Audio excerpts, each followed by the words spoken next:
Just want to go ahead and introduce myself. My name's Dave Chung, and I'm the video manager for Morningstar. Morningstar is an independent investment research firm. And today we're going to be talking about feeding the beast, or what I like to call feeding the beast. So I work for a large publication. We have a big destination website, lots of visitors. But how do you keep up with that demand? How do you create a lot of content to satisfy publisher or the audience's demands as well as the advertiser's demands? So here's a few ways to stay in touch with me if you have any questions. Email, Twitter. I have a blog, streamingsense.com. You can download the slides there, and I'll probably do a more kind of formal write-up of this presentation there as well. So we'll talk a little bit kind of about my background, where I came from, the things that I've learned along the way. We'll talk about this problem of delivering lots and lots of content. We'll talk a little bit about what we do at Morningstar and how we address that problem. I'll go into a bit of the technical and the workflow aspects. So I know this is the strategic track, but there's so much that goes into it from a technical perspective that I don't want to overlook that. And then we'll have lots of time for Q&A as well. So I actually started my career just up the 5 in Burbank at the Walt Disney Animation Studios. I was the first assistant editor there, worked on Chicken Little, Meet the Robinsons, and Bolt. And I think the big thing for me that I learned at Disney, you've got this huge organization that's been around for 75 plus years, and we had a great workflow. We had great systems in place. We knew everything that we needed to deliver to the downstream department, all the things we needed to check off, and it ran like a factory, right, for animated films. And so taking a lot of what I learned there and applying it to online video, to this new medium has been really helpful. So we'll talk a little bit about that. In addition to my work at Disney, done lots of freelance work for a few clients listed here, Wendy's, MyJack, and Willow Creek. Well, let's talk about this idea of feeding the beast. So when you work for a publication or maybe a trade magazine or any site that has lots of visitors, need lots of content, it can be a real challenge to deliver on that. And how do you do it where you're producing enough unique new content so that visitors keep coming back? Added to that is the fact that CPMs right now are extremely high for video. And so if you're working with an ad sales department, they're always calling you, emailing you, asking for more inventory. We need more content that we can sell. And that's a good problem to have, but how do you do that? And how do you do that in a way that's quick, cheap, and still high quality? Well, at Morningstar, and if you guys aren't familiar with Morningstar, I think kind of the best way to sum up what we do is we're basically consumer reports for investments. So we cover everything from mutual funds, exchange-traded funds, stocks, equities, commodities, and we roll that up into a number of different products that serve essentially 3 main audiences. So we have our retail segment, and that includes all of our websites, and that's where folks like you and me can go learn more about investments, what might work for us in our portfolios. We also deliver content and research and data to financial advisors. So if you're working with a financial advisor, chances are they're likely subscribing to one of our services or one of our data feeds and use our research in their analysis as well. And then the third main audience is institutions. So these are big asset management firms. They're endowments, pensions, people that are running massive amounts of money and need lots of data, lots of research to supplement what they're already doing in-house. But we'll talk mainly about Morningstar.com because that's our primary retail focus for individual investors. So a little bit about our site. We do about 3 million monthly uniques each month. We have a free and premium model, so there's tons of free content on there for folks, including videos, articles, quote pages, lots of data out there just for free. We also have a premium model, so we have about 120,000 premium subscribers, and they pay a monthly fee to get access to enhanced premium tools, to enhanced data, all of our analyst reports on particular investments. And we produce about 800 to 1,000 videos annually. That number fluctuates depending on a number of factors, but that's kind of our range right now. On Morningstar.com, we do about 300,000 to 500,000 monthly video views, and we do this with a two-person team. So it's myself and my associate, Scott Halver, and we're just cranking out content all day long. So we'll talk a little bit about our approach, the things that, from a strategic perspective, what we do to help kind of feed this beast, keep the production train running. The first thing is we rely on experts and leverage existing work. So we already have a bunch of in-house analysts, experts that are creating content, they're writing research reports. So it works best for us to just leverage the work that they're already doing. We like to cover conferences and events. It's a great place to gather a ton of content in a short period of time. We have an extremely efficient workflow so that we can keep that production engine moving. And then we're also taking advantage of long form and live content as well. And we'll talk in depth on each one of these. So the first thing is relying on experts. We have over 100 analysts on staff, most of them in our Chicago office. And they are covering, I think, over 43,000 different investments. Our mutual fund staff is covering thousands of mutual funds. Our equity staff is covering almost 1,700 different stocks globally. And they're each experts in their own particular field. So we have an analyst, a technology analyst that covers Apple, that covers all the kind of the consumer technology companies. We have analysts that cover just the chip makers. We have analysts that are covering the railroads. So whenever news is breaking on any particular sector, we have somebody that we can tap to talk about it. So just a few weeks ago, Apple reports earnings on a Monday after the close. Bring the Apple analyst down, get his take on it right away, and push that video out. We also have a number of strategists. These are folks that take that existing research and roll it up and apply it towards a particular strategy. So we have a person that focuses solely on dividend investing. So they can look across our coverage universe and see what stocks are poised for dividend increases, which ones are yielding a good rate right now, and build portfolios based off of the existing research we're already doing. And this helps us build out personalities, right? So these experts, they want to be known. They want their research to get out there. They want the media calls. They want to advance their own career as well as Morningstar's business, and that's a great thing. So to be able to leverage that and to help create personalities on the site that our viewers, our customers become familiar with and can rely on and be trusted sources of information is really important. And then we have just a handful of interviewers or hosts that are separate from the research staff. And I think that's really important because, we've done experiments where you might have one analyst interviewing another analyst, and it never works because those two people are on the same team. And you can't have two people on the same team interview each other because it becomes like this love fest where, they're like, oh, so tell me how great your research is. Well, thanks for asking. It's this great because of that, and you happen to also be my boss, right? So it's not, from an editorial perspective, it just doesn't work. So the nice thing about our team, we work basically just on the publishing side in editorial, and so we have a handful of people that are independent of the research staff. They can act as the viewer's advocate, ask the questions that you would want to know if you were watching the video. So similar to a reporter or an anchor. So I put together just a short little compilation of some of the videos that center around experts, so you can get a sense of what they look like, what they feel like, who's in them, and also kind of a little bit of our environment of the studio space that we're working with. So let's just take a look at this real quick.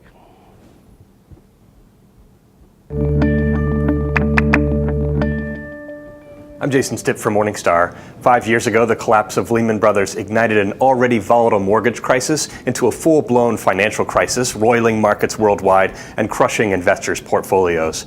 5 years later, the financial systems have stabilized, the markets are reaching new highs, and the economy, while still slow, continues on its growth track.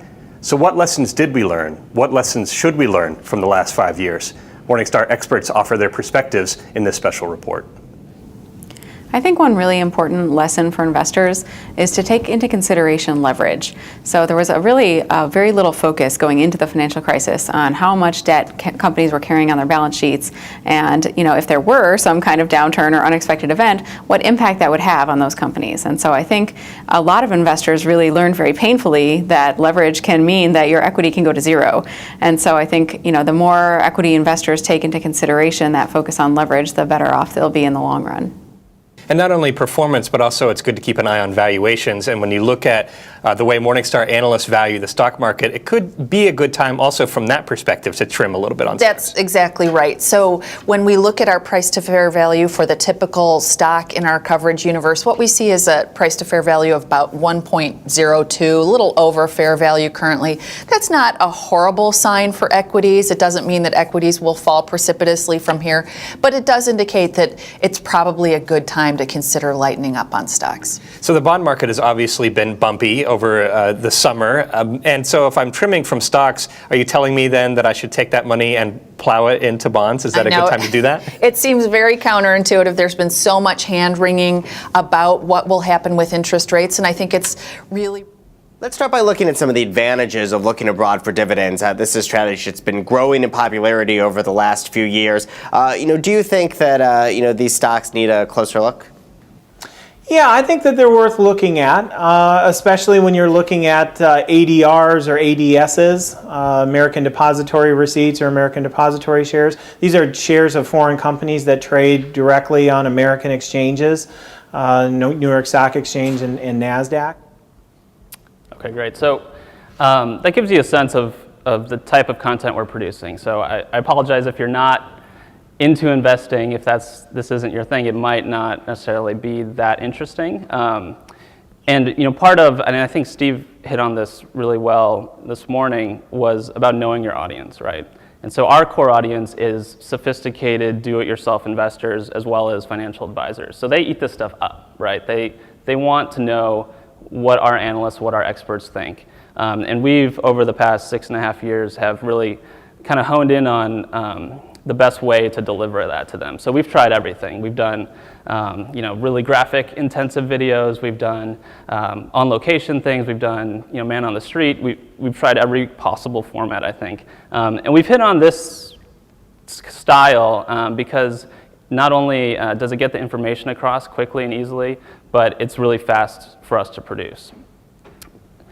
So what you saw there, you saw a special report, which we'll do occasionally. You saw a typical two-person interview, which is our kind of core, which is probably 800 of those 1,000 videos. And then you saw kind of a split screen sort of setup where we have a lot of analysts or experts that work remotely, telecommute, and so we've set up easy ways for them to kind of dial into us, and we can capture videos with them as well. So the next thing that I want to talk about is conferences and events. And so we love to cover conferences. We at Morningstar already produce a number of our own conferences. So this photo here is at our Morningstar Investment Conference in Chicago. Typically about 3,000 industry professionals attend. It's kind of the conference for investment managers, for financial advisors every year. We also do an ETF investing conference. We do a Management Behind the Moat conference, which is all about our equity research. So the ability to have a large number of people in one location at one time is great. I mean, you even see it here at this conference, right? You've got sessions being recorded, you've got interviews happening in the exhibit hall, and all of that content, while it only happens over the course of 2 or 3 days, it could be delivered over the course of 2 or 3 months after the event, right? And it really helps to be really productive because the chances of you getting that many people together at one time are pretty rare. The other nice thing is that the topics to talk about are really obvious, right? So somebody has already gone through all the trouble to curate the agenda, the program, to invite all the right relevant speakers to come and speak. And so it's really natural to have a presentation or a session, a panel discussion, and immediately after just take everybody from that session and do quick one-on-one interviews with what they just talked about. And then the other nice thing is the content tends to be a little bit more evergreen because conferences tend to have a long lead time. There's a lot of planning ahead of time. Most of the topics discussed, while they are relevant to the time period, they usually can live for a few months after the conference. So that's nice. You don't have to necessarily hit your audience with 60 conference interviews on day one, you can kind of roll them out over time and have kind of a stockpile of content to work off of. So at our conferences, this particular one, it's over the course of about 2.5 days. We'll set up kind of a mini studio space in one of the rooms and record anywhere from 40 to 60 interviews in just that 2.5 day period. And so that's really productive for us. Normally we would do about 80 videos a month, and so this is a place where it's 2 days and we can get all that. I'll show another quick little sample of conference coverage just so you can get a sense of what the content might look like on location. Hi, I'm Christine Benz from Morningstar. I'm here at Morningstar's ETF Investment Conference, and I'm joined by Ken Volpert. He is head of taxable fixed income investments at Vanguard. Ken, thank you so much for being here. Thanks, Christine. Ken, let's start with the very short term. I'd like to get your take on what the current impasse in Washington means for bonds as well as Treasury bonds specifically. There's been a lot of concern over that issue. Sure, yeah. So the bond market, the Treasury bond market, even though this whole impasse affects Treasury bonds and the potential default, et cetera, of the U.S. Treasury, investors are flocking to the bonds as a safe haven. So yields have actually come down a fair amount. Time horizon is a big difference, and I think the true investor has a much longer time horizon. We have a lot lower turnover rate than most mutual funds. I think turn over about 100%. Ours is about 20%. But we'll turn over some. I think the secret is really, to be objective and look at stocks as though they were bonds, and look at them as though everything you buy, every asset you buy is based on risk-adjusted forward rates of return, and so that it becomes like a bond portfolio, and then you can objectively make decisions. And I know that you and your team have done a lot of research on withdrawal rates. Do you think that 4% is perhaps too high? We have, Christine. We've looked at this much like other organizations have as well. And we do believe 4% is still a good starting point. And it's a reasonable starting point. But you really need to think about the factors that come into play into that formula. And a couple of things that come into mind is the portfolio composition. If you think about the premise of this rule and what is baked into that rule of thumb. Okay, great. So you can see 3 different conferences there. 2 of them were our own, and one of them was another conference that we went to cover. The next thing I want to talk about is workflow, and this is something that's really near and dear to my heart because it becomes technical, yes, but it's so strategic in the way that you come up with the choices that you make for your workflow, because they're so important for everything that you do. So we'll talk a little bit about the physical space that you're shooting in, production, post-production, kind of the publishing and syndication end of it, and then archival as well. So starting with the space, and you can see a shot here of our studio space, and I'll go into more detail on that in a second. I think a dedicated space is absolutely necessary. So when I first started at Morningstar, I didn't have a dedicated space. I had 2 cameras, a couple microphones, and a light kit, and we had to constantly set up, tear down around the office or on location, and it's exhausting. And I almost got to the point where I was just like, I can't do this anymore, right? Because we're trying to respond to breaking news. I'm trying to work in this office environment, and I'm getting people walking by, or phones are ringing, things are happening, I'm getting kicked out of rooms. It's just not conducive to being really productive. So fortunately, we were moving to a new office, and I was able to stake out my kind of domain and build a dedicated space in that new office. For us, I think 350 to 400 square feet is probably the minimum. Our space is 25 by 15. I kind of prefer it to be more than 20 by 20 so I could have a little bit more depth. We're fortunate enough to have a proper lighting grid, but certainly you could do without. Sound isolation is important. It doesn't need to be recording studio sound isolation, but just the ability to close a door and have decent isolation between you and what might be happening in the hallway or the room next door. And then we have a separate control room as well. That's really nice. It's not necessary, in all situations. You could certainly have all of your equipment in the room that you're shooting in, but you just have to be aware of fan noise and things like that. And we have done in several of our other offices retrofitted existing conference rooms for this purpose, and that's totally possible. You could certainly if you may already have an existing drop ceiling, you can get clamps to hang lights off of those. There's definitely a lot you can do with an existing room and kind of work towards a more dedicated space in the future. So here's a couple of shots of our studio. You can see the main studio space behind the glass, the setup that you saw in one of the examples where we've got a one-on-one interview, a simple backdrop, 3-camera shoot, one is on a slider, and then in the control room is where we're doing a live edit to disk, and I'll go into more detail on that. Here's a reverse angle of that. And this is focusing on the monitor wall. I'll talk briefly about that. We experimented with a lot of different backdrops, and I think the first presentation this morning, the gentleman spoke a lot about this as well, and how it can be tough, especially online, to create a traditional set that you might see on broadcast, right? Because typically, if you're watching the Today Show, they have a much larger stage. There's a lot more depth between the subject and the background. If I were to do like bookshelves and like some fake plants and things like that in our small space, it would just look really cheesy, right? Like it would be in focus likely. It'd be hard to. It'd be more obvious that we're in a small room. So what we've done is we blacked out the room, and Morningstar Red is part of our core branding. So there's accents of red around. We've got the pop-up banners, which are just simple printed pop-up banners that you might have at a conference. And these are great because we can take them with us. We can bring them on location and still maintain that branding. And then we just did 3 55-inch LCD displays. And these are so inexpensive now that it's a really great way to create a dynamic backdrop. We're able to change out these graphics really easily to other productions or different shows that we do and change the look of the set really quickly. Here's another shot showing some of the lighting. I've got a shot here of the grid. It's basically just an open ceiling with unistrut coming down, and we've got a 3-pipe grid going one direction, and then we were able to add some cross beams, these aluminum pipes that you see here, and we just connect them with cheese burrows, which are just a clamp that allows you to swivel the pipes around. So this is really flexible.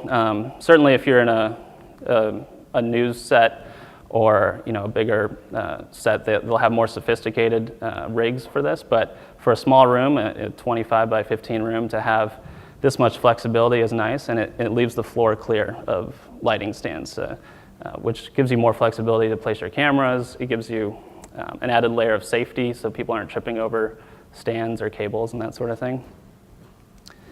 And then in the control room, we've got kind of our main workstation. On the left is the TriCaster display. On the right is our Mac Pro running Final Cut Pro 7, where we capture to live.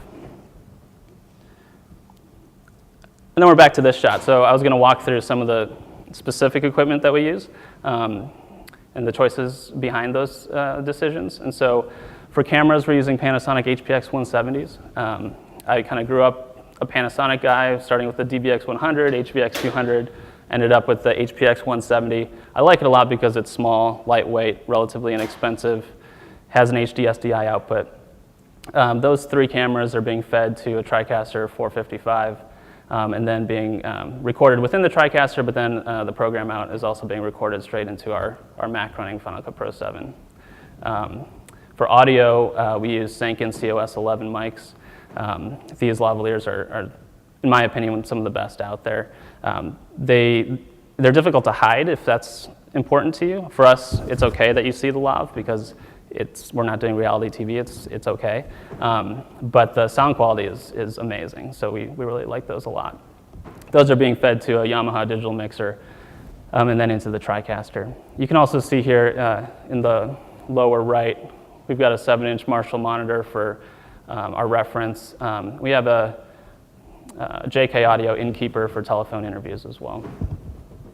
And so typically when we're shooting, this is a 2-person operation. You can do it with 1 person as well, which we do often. But I'll typically be in the studio running cameras, operating the slider, and then my associate will be switching live and mixing audio.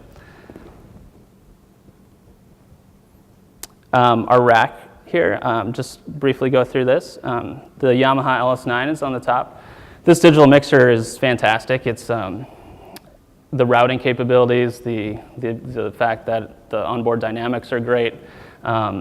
Every output, you can have delays on it. So if you're doing a live stream, that's great. So you can have different delays for various outputs. But the key here for us was the Dan Dugan auto mixer. And if you guys are ever doing any kind of live recording or even live sound with a panel discussion, or anytime there's more than one microphone open, you know this challenge of mixing that live of, you've got 3 faders up and you never know who's going to talk next, and you kind of do this sort of thing. The Dan Dugan auto mixer takes care of all that for you. So it uses what's called a constant output, so there's only kind of a fixed amount of gain available in the system, and so it's constantly monitoring who's talking, and as soon as somebody talks, it raises their level and drops everybody else, and it does it like lightning quick. So they use the same system for presidential debates. You've got Barack Obama and Mitt Romney and the moderator. You never know who's going to talk next, and so they actually use a Dugan auto mixer there as well. And there's an outboard unit if you already have a mixer. You can plug in like your Mackie mixer with inserts. This is a physical card that goes into our Yamaha mixer. Below that's the Panasonic HS400. This switcher we've had for a long time. We actually had it before the TriCaster, so we used to just switch through this. We're not really using it a whole lot anymore. Below that's the TriCaster 455, which we just got about 6 months ago. And I was kind of hesitant to go the TriCaster route just because of putting kind of all that power essentially into one box. But it's been really stable for us, and I've been really impressed. The Mac Mini is below that. We'll use that to run live graphics sometimes, or if we need to do live demos of the website or different tools. We capture using an AJIO HD, which is a FireWire 800 device into the Mac Pro. It's a little bit older, but it still works really well. We have a G-Tech 8 terabyte RAID, and then the Mac Pro running Final Cut Pro 7 in Episode. We're still using Final Cut Pro 7 because I think it's awesome, and there's no reason to change for us, at least right now. The biggest thing for us, and kind of sticking with workflow, is that Final Cut Pro 7 still takes advantage of reference movies, reference QuickTimes, if you're familiar with that. And so the export process is much faster because it's referencing the media and not creating a self-contained movie every time. On location, we try to keep the workflow as similar as possible on location as we do in the studio. And so this is how we can shoot 50, 60 interviews in 2.5 days. So we have a switcher, we have live capture, we bring the banners that you saw to kind of maintain the look and the feel. And now you can do it so inexpensively that there's almost no reason not to, right? So you've got a Blackmagic television studio switcher. It's a 1 rack unit switcher. It's like a piece of metal with like ports attached to it. There's nothing to it, and it's really powerful. I usually bring my MacBook Air to plug into that, act as the control surface. We'll run a MacBook Pro with a USB 3 hard drive for capture, and then we'll use the Blackmagic Ultra Studio Mini Recorder, which, if you've seen this, it's $149, and will capture HDMI or SDI straight into your recorder. And then we'll bring our little monitor to act as a multi-view. And so all of that literally can fit, in a backpack, and then you bring some cameras and lights, and you can set up in any room and have this kind of mobile studio. So what do we do with post-production after all that's done? The nice thing is, since we're doing a live edit to tape, we've got a single piece of media, usually. Drop that into Final Cut, add a bumper, lower thirds, any graphics. None of the examples I showed had graphics, but we do like data charts and show live data at times. We'll do some audio tweaking, export, compress, and upload. We really like Episode for that. And all this can happen in under 10 minutes. So we shoot a video on the unemployment report that comes out the first Friday of every month, and literally like 5-10 minutes later, it's up on the site, and people can consume that.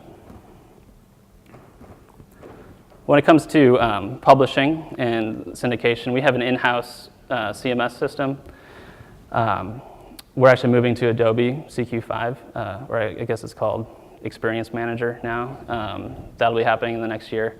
But if you ever worked with a CMS like WordPress or anything like that, they're all pretty similar. You go in, you create your document, you add in your metadata, title, description, keywords.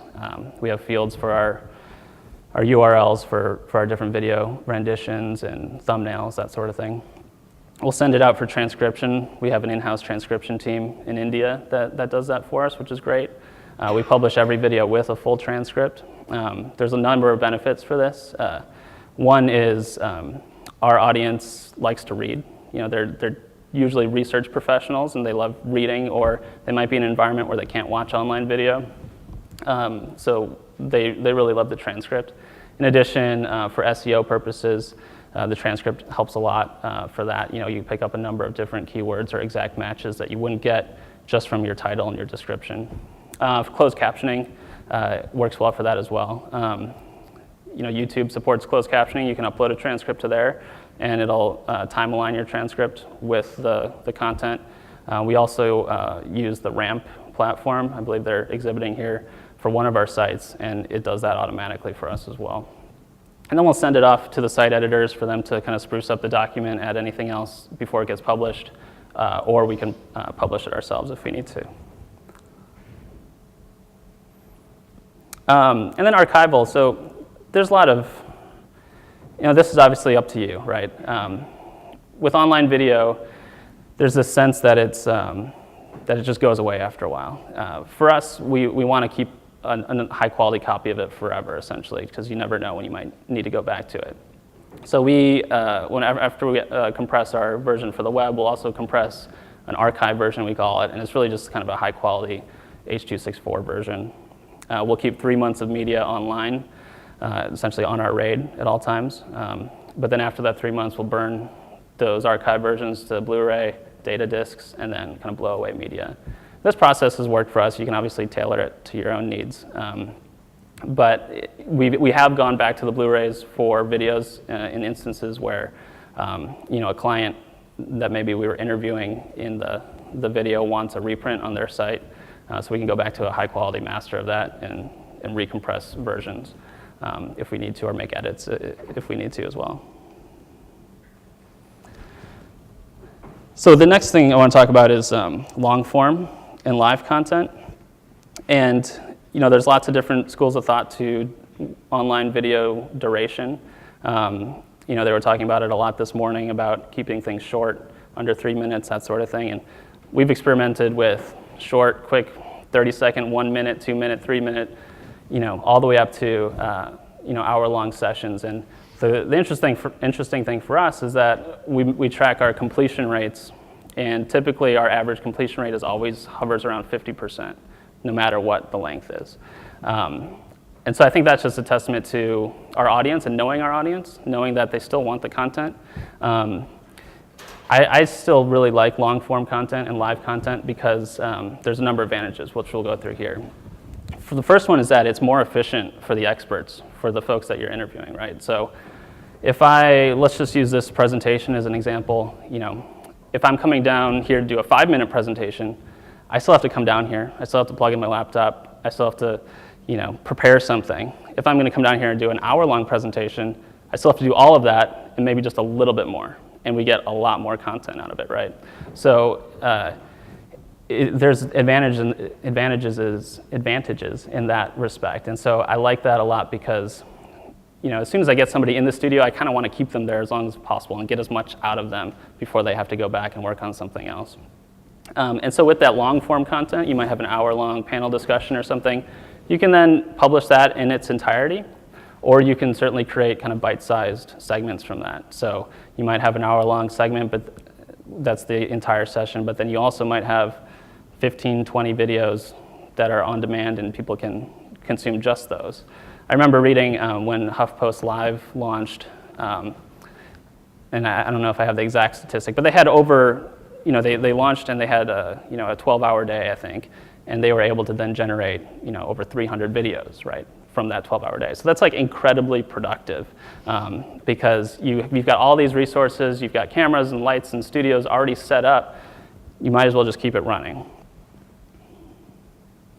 One of the big events that we do every year in March is our Individual Investor Conference, and this is an online live streaming only conference. We experimented with a live audience, but It just didn't make sense considering our audience is primarily online. And it's, we did it in March. We had about 5,000 live viewers. It was 7.5 hours of content on a Saturday during March Madness, which is kind of, I don't know why we decided that, but the average viewing length was over 4 hours. And all the replays from the sessions, easily over 100,000 views. And this was a great experience, not only for our team, but for our viewers. They really loved the experience and loved hearing directly from a really curated list of experts that we brought in. So there was lots of interactivity to the session. There was a live chat going on. You could ask questions. This event was sponsored, so that's always important. We can talk more about that after this presentation, if you like, in terms of monetization strategies.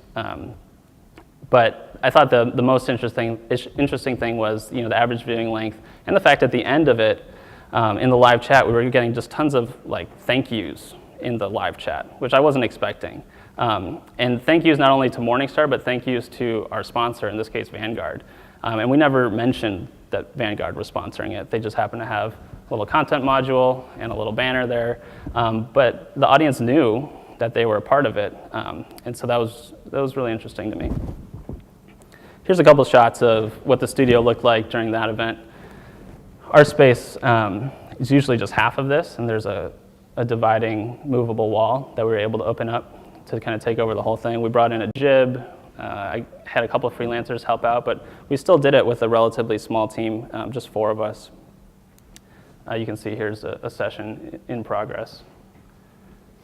Our control room during the conference. So to recap, we like to rely on experts, right? They're already generating content. They already know everything about their vertical, the things that they cover. So it's just a matter of extracting that as quickly and as efficiently as possible. Conferences, events are great sources of content like we discussed. And this aspect of workflow, I think, is extremely important. It should not be overlooked. I should mention, one of the reasons why we like to have our on-location workflow is similar to our in-studio workflow is just that there's no questions of, okay, this was shot in what format, or we shot in ABC HD, and now we got to bring it in, and what's that going to do to our graphics or our export profiles? All of that takes time.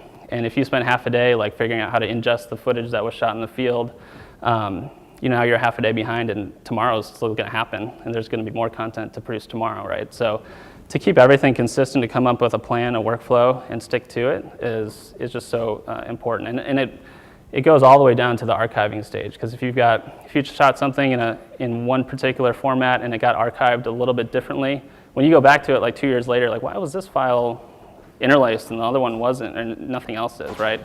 So maintaining that workflow throughout is really important. And then, like we discussed, live events and long-form content, I think, really does have its place online. I think, Steve mentioned it earlier this morning about knowing your audience, right? And if your audience is, only on YouTube, then yeah, you might want to keep it shorter. But if your audience is coming to you because they want information, give it to them. And if it's an hour long, if it's 7.5 hours on a Saturday during March Madness, give it to them. They'll take it and they'll consume it. And I think listening to the feedback of your audience is important as well. So all of our videos have a comment field. We're constantly asking for feedback. And taking that and knowing kind of where that measures into your entire audience is also important. If one person complains about something, but you are doing 500,000 views a month, you got to weigh that, right? But it's still important to kind of get a consensus of what's working and what's not working. So, with that, I'd love to take some questions if you have them. Yeah, go ahead. So, in the area that you're in, it is an area that's highly monitored, and compliance plays a tremendous role. Considering you're dealing with live events, and I imagine that a lot of it has to do with just relying on the experts to understand what they can say and can't say. But outside of that, do you have any stories, suggestions, thoughts on how to work within that compliance environment so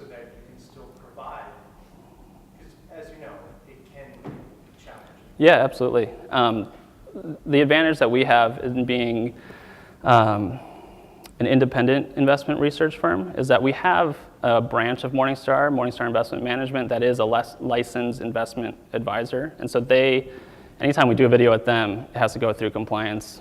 They're monitored by FINRA, SEC, all that. Our division is not. So we have to use our own editorial policies to monitor what we talk about, what we say, what we don't say.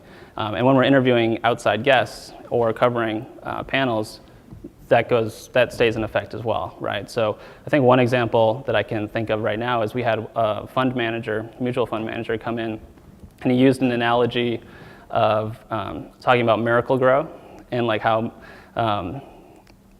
I don't know whether this was true or not, but he said that Miracle-Gro doesn't work or it's a scam or something in context of how, I think the Fed was trying to use low interest rates as Miracle-Gro for the economy or something. And we were like, I don't know about publishing that, right? Because whether it's true or not, and it's his opinion, that's fine, but we're still publishing it, right? So we made a decision to just edit it out.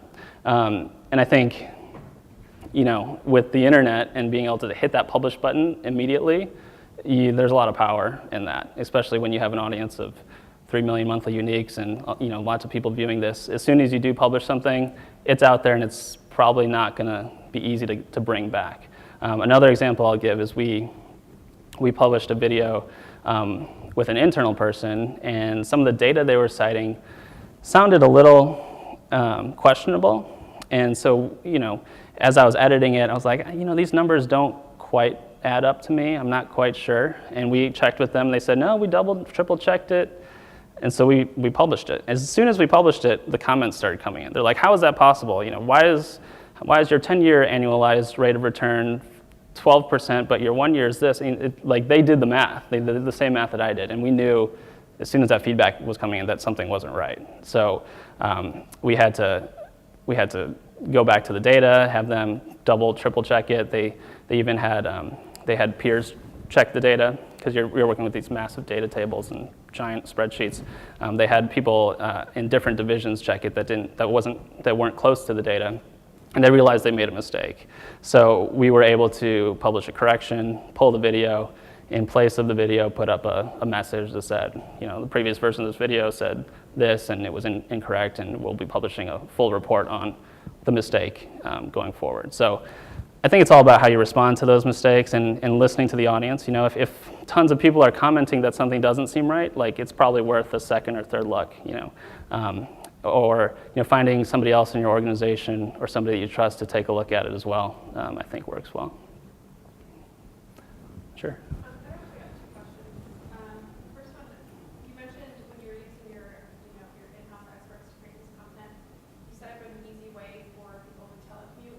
Mm-hmm. To log in or to sign into these, Yeah. To be a part, to dial into the video. Sure. Can you tell us a little bit more about that setup? Yeah, absolutely. When I say easy, maybe it's not that easy, because it is a challenge. The main one is bandwidth, right? So if you want to do it live, you can use Skype or FaceTime or one of these platforms, or we have a Polycom system that allows for cloud access is the enterprise version of that. So we might experiment with that, but we have done live interviews remotely, and there's always something goes wrong, or it stutters, or it drops audio for a second, and audio for us is the most important thing. So when we have our experts that are telecommuting, right now there's 3 that I can think of. We've set up basically ISO record setups for them. So we have a gentleman down in San Diego. I went out to his house and have a webcam, a lavalier mic, I think it's this exact one, a little mixer, a light that he has next to his monitor, and he communicates with us over speakerphone. So we'll just dial in that way, record an interview over speakerphone, similar to what you might do on the news with an IFB system, but rather than do an IFB, we just do speakerphone. And then he drops his file onto a little droplet, and it uploads it to us. So there's more post-production in that, obviously. We have to sync it up, and we cut to that split screen that you saw in the example. And we've done those setups for a number of people. And they work well. They do take more time, but I'd rather have a high quality recording on the far end where I've got good audio. I know it's not drifting or going to drop out. And in that way too, then the interview itself goes smoothly because they're just talking on the phone, right? So they're not having trouble hearing what the other person said necessarily. And so that's worked well for us. I do want to experiment more with doing it live, but right now, at least for the folks that we're communicating with the most, they just don't have the infrastructure in their home, to make it really consistent. The other question I had, do you guys accept, or how do you feel about syndicating original content? Do you accept content from third parties? We did for a while, and that's probably, I didn't mention it here because we're not doing it currently, but it is another strategy, right? So if you have a big platform, if you have a big publication, you could certainly bring in third-party content and kind of fold it into your editorial. For us, the content we were getting wasn't something that we could really stand behind necessarily. And so being kind of, this consumer reports for investment products, we want to make sure that the stuff we're putting in front of our audience is things that we really would believe in. So a lot of the content that we would get from like asset managers was more marketing related. That's starting to shift a lot more now because they're realizing that their marketing content doesn't work. Like no one's going to watch and be like, yeah, I'm going to buy that. They'd rather hear from a portfolio manager talking about what's happening in the market and then trust that person and then buy their fund, right? So that might change in the future in terms of us bringing it in. We also looked at a provider that brings in like kind of quick daily updates, market updates, but there just wasn't enough interest from our user base. They want to hear from us. And that's kind of what, listening to the feedback, that's what we came to the conclusion of. I think going forward though, like certainly it's something that we'd like to do more of if the right kind of partner was there. Sure. You're doing those kind of mobile interviews at conferences. Mm-hmm. How do you get so many of them? Because we do something similar, but we'll like a handful of people. Yeah. Arrange like way beforehand. Yeah, so months ahead of time, we're already reaching out to all the speakers, all the presenters, and scheduling it with their folks. And for them, a lot of reasons why somebody comes to a conference is they're looking for exposure, right? So they're speaking on a panel because they're promoting a product or service, and so yeah, they'd love to do a video interview that's going to reach a lot more people than were in the room. And so they know that, and we kind of present it in that way. And so we'll reach out. We have we'll take the agenda and kind of highlight the people that we know we want to talk to and just reach out to them and get them on a schedule. And so we typically book half-hour blocks and we'll just cycle through them. And it's this constant, it's a working document, right? Because like people don't show up or they come late, and you guys know it's a challenge, but we can crank those out, and we'll start it as early as somebody needs to be there. So sometimes it's like 7 a.m. all the way till 7 p.m. And we're just cranking out videos on 15-minute or half-hour increments for a couple days. We have done, kind of, I think early on, or a few years ago, we did 2 setups. So we had one kind of in a room, and then we had one kind of on the floor, and because there were just so many people we wanted to interview. And that was a little overwhelming. It was like just too much content. And I think we were still playing conference interviews like 4, 5, 6 months later, and it was kind of like, okay, this is a little stale at this point. So we've kind of honed it in and just target the people, like the big names or the people that we know that the audience is going to respond to. Any other questions? Okay, great. Well, thank you so much. You can download the slides if you like, or reach out to me. I'm happy to provide more info or answer any other questions you might have. Thanks.